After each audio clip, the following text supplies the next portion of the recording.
On se retrouve aujourd'hui pour l'épisode numéro 3 de comment différencier deux animaux qui se ressemblent. Si vous n'avez pas vu les deux premiers épisodes, je vous les mets ici et dans la description. Bon, trêve de blabla. Sonic est-il un hérisson ou un porc-épic? Hérisson versus porc-épic. Malgré le fait qu'ils aient des épines en commun, l'hérisson et le porc-épic ne sont absolument pas des cousins. Le hérisson, qui vit dans les régions chaudes d'Afrique et d'Asie, fait partie de la famille des Erinaceidae, tandis que le porc-épic, qui vit plutôt sur le continent américain, appartient à la famille des Istricidae. Leurs tailles n'ont rien de comparable. Le hérisson commun mesure 20 à 30 cm de longueur, tandis qu'un porc-épic mesure entre 60 et 70 cm de longueur. Certains porc-épics d'Amérique du Sud pèsent moins d'1 kg. Cependant, beaucoup dépassent les 5 kg. Ils font d'ailleurs partie des plus gros rongeurs du monde, alors qu'un hérisson pèse en moyenne 780 g. Hérisson et porc-épic n'observent pas non plus le même régime alimentaire. Les premiers sont omnivores alors que les seconds sont des rongeurs. Les porc-épics sont plus mobiles que les hérissons. La plante de leurs pieds leur permet de se dresser sur leurs pattes arrière comme on observe les ours le faire. Les porc-épics d'Amérique grimpent aux arbres. Et à votre avis, quel est le plus rapide des deux? Le hérisson peut ponctuellement atteindre les 7 km/h. Il peut donc ainsi compter sur une certaine rapidité pour se protéger d'un danger. Mais sa vitesse de déplacement habituelle est beaucoup plus faible. Il parcourt autour de 180 mètres en 1 heure. Un porc-épic, lui, se déplacerait couramment à 2 km/h. Chez le hérisson commun, l'espèce que nous avons le plus de chances de croiser en France, un adulte possède entre 5000 et 7500 piquants. Ces épines sont en réalité des poils de longueur variant entre 2 et 3 cm dont la durée de vie est de 18 mois maximum. Au-delà, il tombe et est remplacé par un autre en quelques jours. Leur couleur varie à l'extrémité, la base étant généralement brune. 3 poils sortent d'une même implantation, poussant chacun dans une direction différente. Un poil de hérisson n'est pas plein mais creux. C'est une structure externe qui leur donne leur solidité. Ils sont quasiment indéformables et incassables. Ces piquants peuvent se dresser sur le corps de l'animal grâce à l'action de muscles. Cela se produit lorsque le hérisson se sent en danger. Il s'immobilise et s'enroule sur lui en les hérissant. Le hérisson est très réactif à la moindre alerte et cela se fait très rapidement.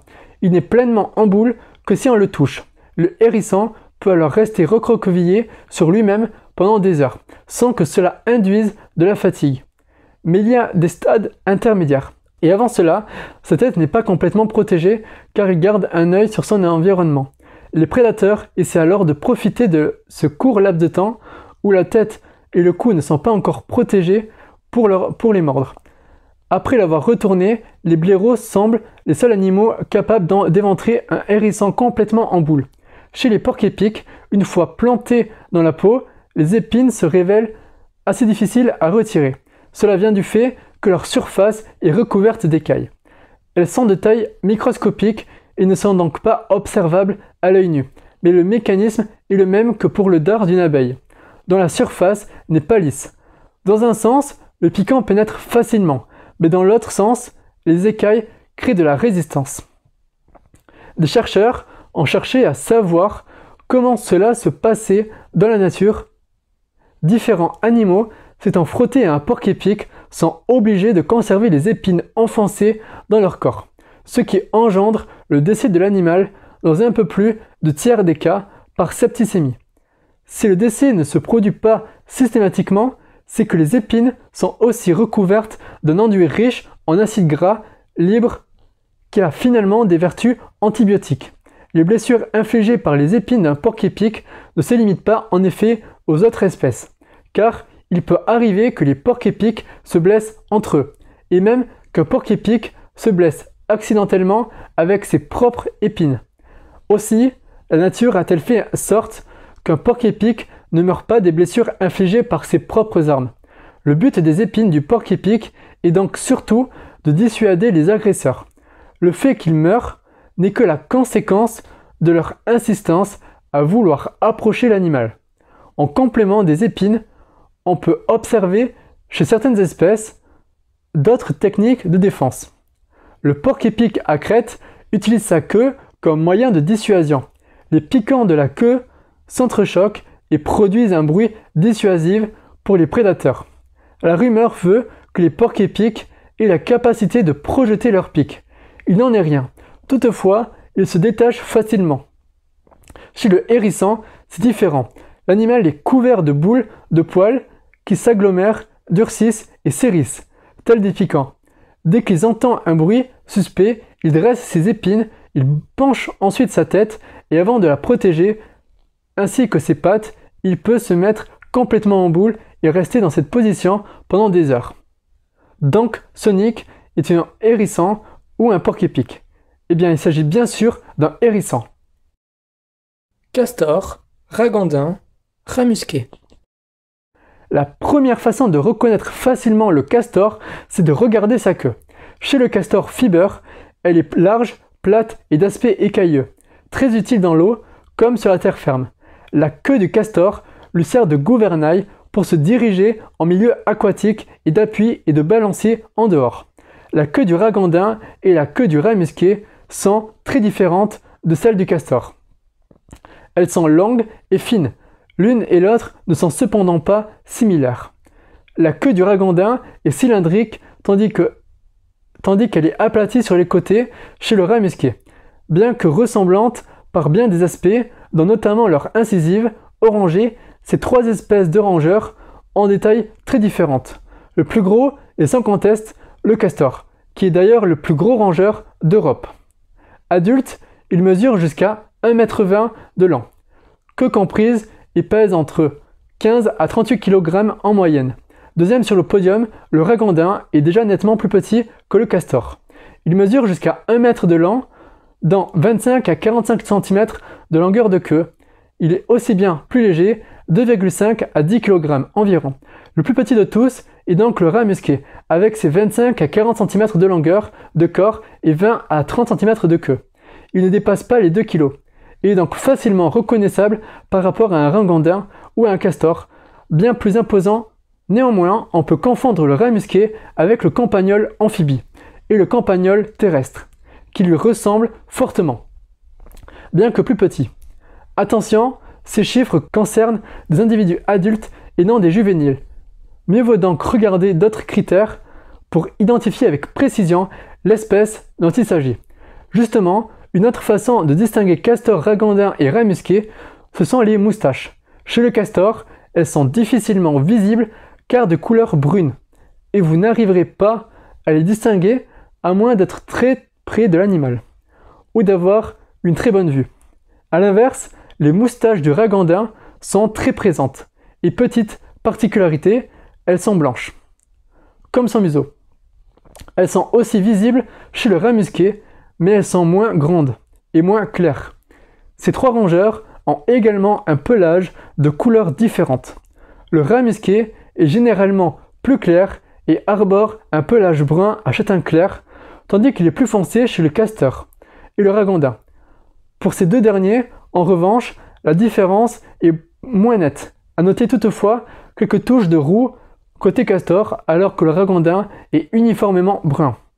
C'est bien joli de donner toutes ces astuces pour les reconnaître, mais comment faire si l'animal aperçu est dans l'eau? Il suffit de regarder la position du dos.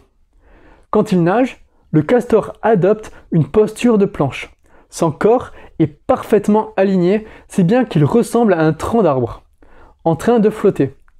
Mais le plus souvent, seule sa tête dépasse et le reste du corps est immergé.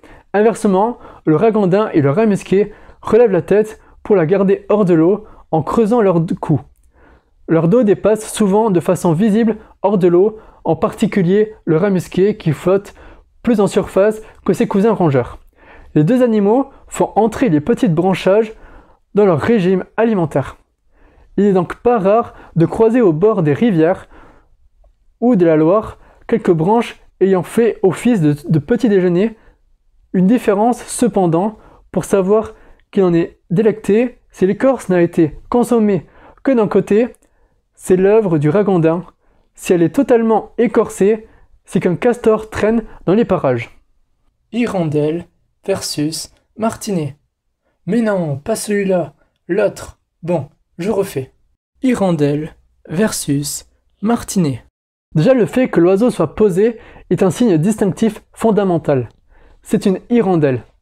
En effet, le martinet est un oiseau qui ne se pose que pour couver ou nourrir ses petits, car il a des pattes très courtes. D'ailleurs, dans le nom scientifique du martinet noir, Apus apus, apus signifie sans pied.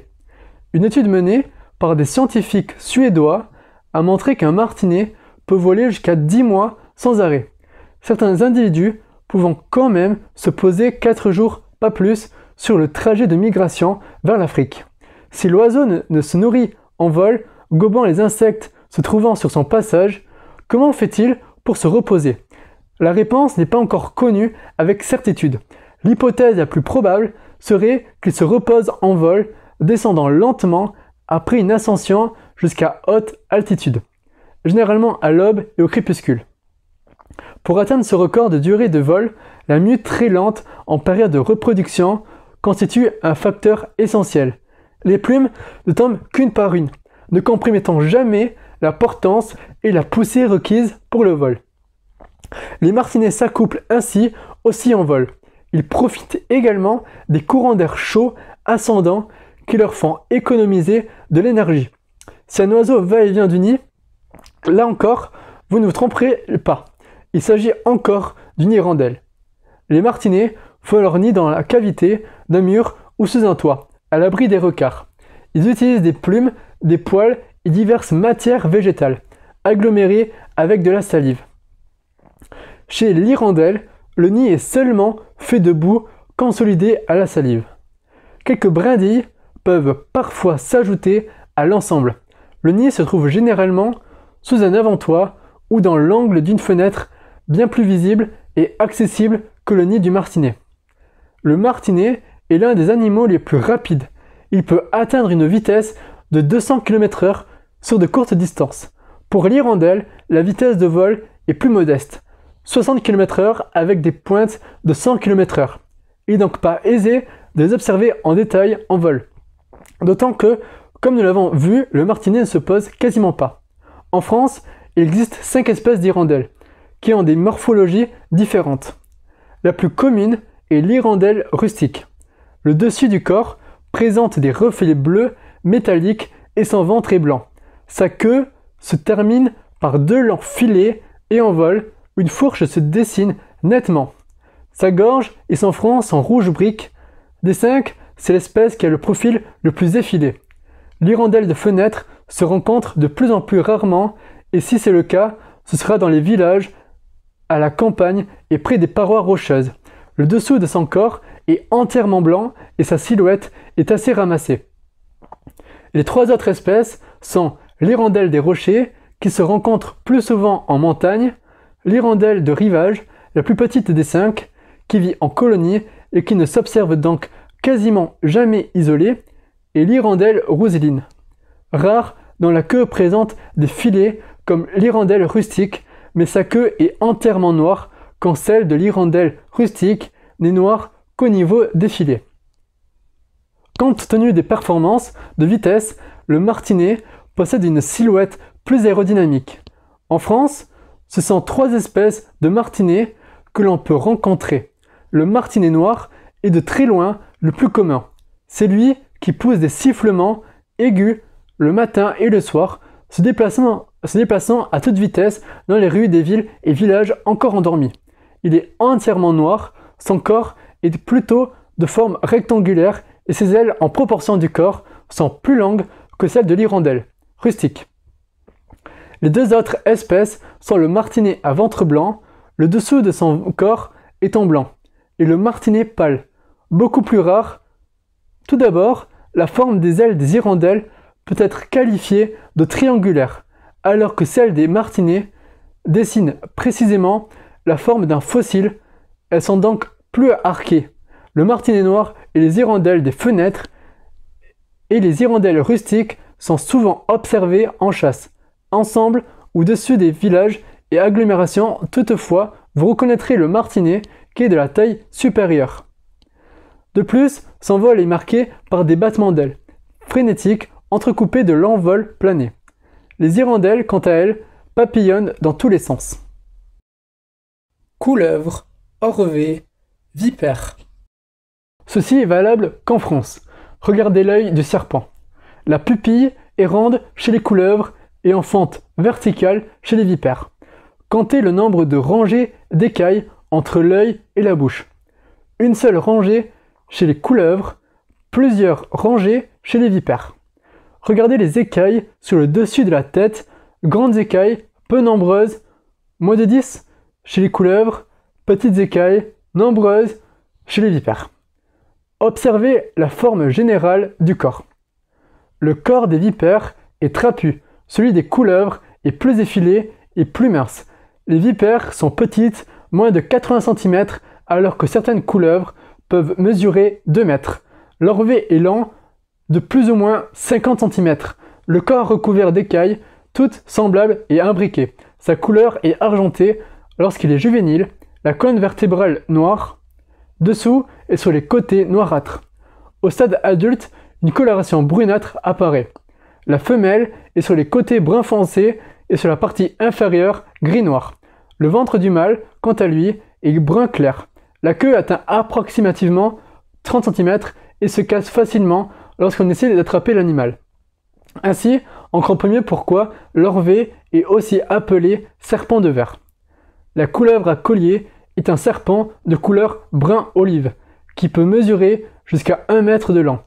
Elle se caractérise par un collier d'écailles noires et jaunes à l'arrière de sa tête, de forme ovale recouverte de 9 écailles latéralement situées. Les yeux ont une pupille ronde, le dos est recouvert de petites écailles allongées dans le sens de la longueur de l'animal. Le ventre, quant à lui, est recouvert d'écailles plus grandes et allongées dans le sens transversal, formant une seule rangée jusqu'à la queue. Celle-ci est filée et a sur sa surface interne 2 rangées d'écailles. Sur la tête de la vipère, de nombreuses petites écailles et des traits noirs, en forme de X ou de V. Très caractéristique, la pupille de la vipère est verticale, d'une longueur d'environ 68 cm. Elle présente sur le dos de bandes brunes ou noires, ou en forme de zigzag. La queue se termine assez abruptement, moins élancée que celle de la couleuvre. La vipère aime les lieux secs, ensoleillés, comme les cailloux, les éboulis, ou encore des champs où elle peut se réchauffer longuement. Contrairement à ce que l'on pense, la vipère n'attaque pas l'homme, mais se défend si elle est saisie, enfonçant ses crochets dans la chair pour inoculer ou non son venin. La morsure peut être mortelle. Une injection de sérum devra rapidement être pratiquée. Pour savoir si vous avez affaire à un orvet ou un serpent, observez les yeux. Le premier cligne des yeux avec ses paupières mobiles, tandis que le serpent a une paupière fixe translucide. Kangourou versus wallaby. Il existe 55 espèces de kangourous et de wallabies différents en Australie. La taille est ce qui les distingue avant tout. Les wallabies mesurent entre 40 cm et 1,70 m, alors que les mâles adultes de certaines espèces de kangourous peuvent mesurer 2,30 m. Ils ont les pattes plus fines, la queue moins longue et les oreilles plus arrondies que les kangourous. On estime que les wallabies sont plus dociles et moins agressives que ne peuvent l'être les kangourous. Le wallaby est généralement plus vif et coloré avec des taches de différentes couleurs. Par exemple, le wallaby agile a des stries de couleur sur les joues et les hanches. En revanche, la fourrure du kangourou est généralement beaucoup plus monochrome, avec des motifs de couleurs répartis uniformément sur le corps. Le kangourou gris a une fourrure dégradée, plus sombre vers le ventre et plus claire vers le visage. Libellule, demoiselle, fourmillon. Les libellules ont un corps robuste, gardent les ailes étalées à l'horizontale lorsqu'elles se posent et chassent les insectes en vol. Les demoiselles se distinguent par leur corps plus fin, replient les ailes lorsqu'elles se posent et chassent à partir d'un perchoir. Chez les libellules, les ailes de la paire postérieure sont plus larges que celles de la paire antérieure. Chez les demoiselles, les deux paires d'ailes sont semblables. Les libellules et les demoiselles se distinguent également par leur tête, notamment par leurs yeux. Chez les libellules, les yeux se touchent sur le dessus de la tête. Les libellules ont de très grands yeux qui occupent presque toute la surface de la tête. Chez les demoiselles, les yeux sont plus petits et très nettement écartés. Ceci donne à leur tête l'aspect d'un petit marteau. Les larves des libellules sont beaucoup plus grosses et robustes que celles des demoiselles. Chez les larves des libellules, les branchies sont situées à l'extrémité de l'abdomen qui a une forme pyramidale. Chez les larves des demoiselles, les branchies se présentent sous la forme de fines lamelles fixées telles des feuilles à l'abdomen. Les fourmillons ont des ailes repliées en forme de toit sur le dos, des ailes au bout pointu, des antennes en massue et leurs laves sont terrestres. Si elles se posent, ailes mi-fermées, ce sont des lestes. Fourmi versus termite. La termite a des antennes droites alors que la fourmi a des antennes plutôt recourbées. La taille d'une termite est uniforme avec le reste de son corps, alors que la taille d'une fourmi est très étroite. Les quatre ailes d'une termite sont de longueur égale. Les ailes antérieures d'une fourmi sont plus longues que les ailes postérieures. Les ouvrières des fourmis sont de longueur rougeâtre ou foncée ou sont fréquemment vues en plein air à la recherche de nourriture. Les termitières, en comparaison, sont de couleur blanche, transparent, claire ou crémeuse et elles évitent la lumière. Les termites sont rarement remarquées à moins que leur nid ne soit perturbé. Homard, écrevisse, langouste, gambas, crevette, langoustine. Si en apparence les crevettes et les gambas se ressemblent énormément, elles sont en fait légèrement différentes. Voici comment les reconnaître. Leur apparence, les gambas sont des grosses crevettes mesurant entre 15 et 20 cm de long, tandis qu'il existe plusieurs tailles de crevettes. Leur origine, le terme de gambas est d'origine espagnole. Pour résumer, le terme de gambas désigne une espèce précise, tandis que les crevettes regroupent plusieurs espèces. Les écrevisses sont plus grosses que les crevettes. L'écrevisse est un crustacé d'eau douce, tandis que la crevette vit dans l'eau salée. Écrevisse est d'ailleurs le seul crustacé d'eau douce à être comestible. Les écrevisses ont des pinces alors que les crevettes n'en ont pas.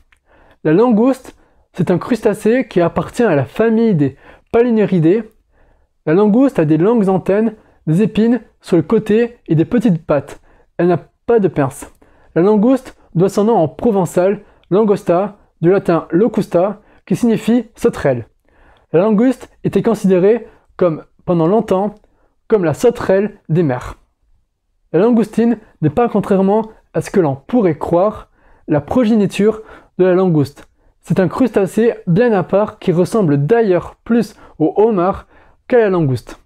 Ils font partie de la même famille, celle des néphropidés.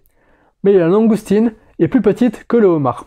Le homard fait donc lui aussi partie de la famille des néphropidés. Il est reconnaissable par ses longues antennes et ses 10 pattes.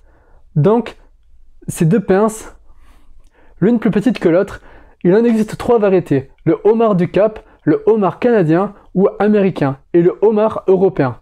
Il a une carapace d'un bleu sombre qui devient rouge-orangé lorsqu'il est cuit. Pieuvre, calamar, sèche, poulpe. Poulpe et pieuvre, quelle différence?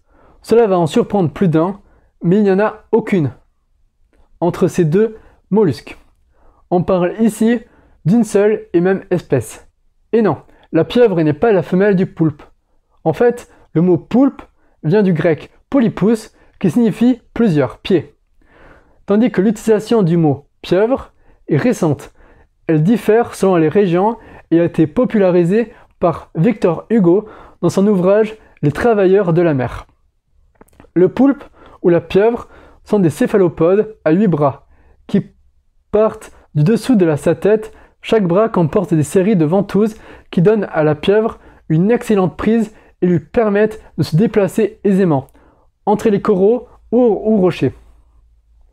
Son œil proéminent se distingue par une pupille horizontale. Elle possède également une peau qui contient des cellules spéciales appelées chromatophores, pouvant changer de couleur pour se fondre dans son environnement ou signaler son humeur. Son régime alimentaire se compose de crustacés, mollusques à coquilles, comme le homard ou le crabe, dont elle peut aisément percer la carapace avec son bec ressemblant à celui du perroquet. Son siphon, se situant juste derrière la tête, lui sert à prélever de l'oxygène pour pouvoir respirer et se propulser, ou encore à jeter un nuage d'encre afin d'échapper à un prédateur. Elle ne possède aucune structure osseuse rigide sauf son bec, ce qui lui confère une extrême souplesse et adaptabilité pour pouvoir se cacher ou se mouvoir comme elle le souhaite. Calmar et sèche, quelle différence! Ces deux espèces font toutes deux partie du sous-ordre Decabrachia, c'est-à-dire qu'elles possèdent 10 bras, au contraire de la pieuvre qui n'en possède que 8.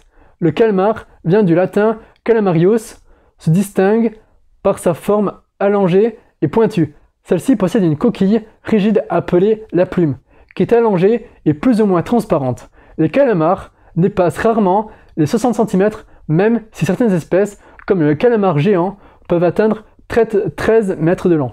Il est également capable de changer de couleur pour mieux surprendre ses proies qui sont de petits poissons et crustacés.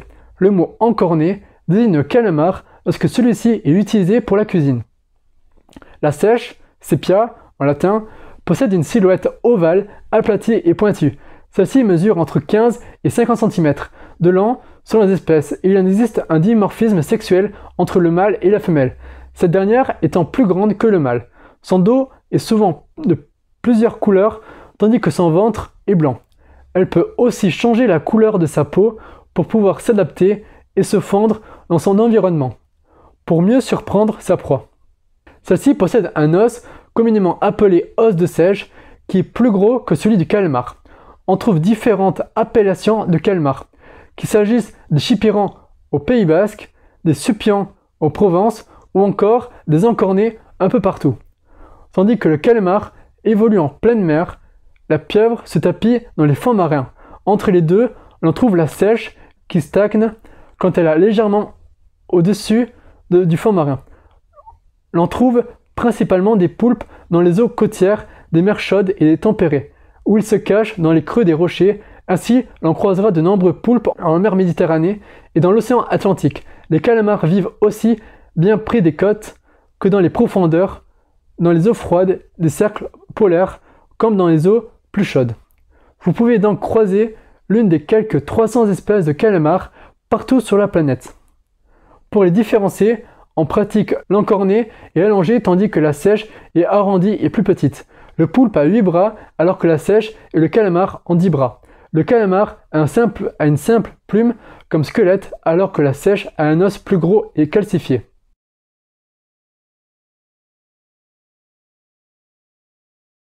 Je vous mets une vidéo ici et dans la description de quelqu'un qui vous expliquera leurs différences mieux que moi et aussi pour pas que la vidéo ne dure trop longtemps. Pigeon, tourterelle, colombe. De manière assez simplifiée, sont appelées pigeons les espèces les plus grosses des colombidés et tourterelles les espèces les plus petites. Les colombes, quant à elles, ce sont en fait que la version blanche du pigeon bisé, le pigeon le plus célèbre de nos villes. Le pigeon bisé est reconnaissable de par ses plumes grises et son célèbre collier de couleurs violettes, vertes et jaunes, aux reflets irisés, de couleurs qui sont d'ailleurs plus vives chez le mâle que chez la femelle. Son bec, quant à lui, est noir et ses petites pattes sont rouges. Il mesure en moyenne 25 à 35 cm pour une envergure qui oscille entre les 60 cm et les 70 cm. Relativement dodu, il peut peser entre 240 et 380 grammes. De son côté, la tourterelle mesure en moyenne 24 à 33 cm pour une envergure de 44 à 55 cm. Dotée d'un gabarit plus petit que le pigeon, la tourterelle est plus légère. Son poids se situe autour de 240 grammes. Son plumage, lui, arbore un élégant collier foncé sur la partie postérieure de son cou. Son bec est plus noir pour un plumage marron ou rose pour un plumage beige ou blanc. il est globalement plus fin que celui du pigeon. S'il existe là encore plusieurs espèces de tourterelles, la tourterelle turque reste la plus célèbre de nos régions. Dans le langage courant, on appelle colombe la variante blanche du pigeon ou de la tourterelle domestique. Il arrive d'ailleurs que la colombe soit confondue avec le pigeon albinos. Mais en réalité, la colombe est bien une espèce à part entière. Plus d'une quarantaine d'espèces de colombes sont ainsi répertoriées, mais aucune d'elles ne se trouve en Europe. La colombe est un oiseau qui vit en Amérique du Nord ou en Amérique du Sud. Et si sa morphologie ressemble en tout point à celle du pigeon, son corps est généralement plus long et plus étroit chez le pigeon bisé. Cire est le terme qui désigne l'excroissance de peau nue située à la base du bec, entourant les narines. Elle est constituée du tissu kératinisé mou. C'est une partie bien visible chez le pigeon bisé. Sensible, elle peut être le piège d'affections diverses dont l'origine peut être aussi bien parasitaire que virale, bactérienne, nutritionnelle ou tumorale. Son altération est assez évidente. Ce pigeon a été utilisé depuis l'Antiquité à différentes fins, comme consommation de sa chair, récolte d'œufs, fourniture de fumier et de compost, animal d'alerte, animal messager ou encore pour des spectacles. Et n'oubliez pas que toute vie mérite d'être protégée.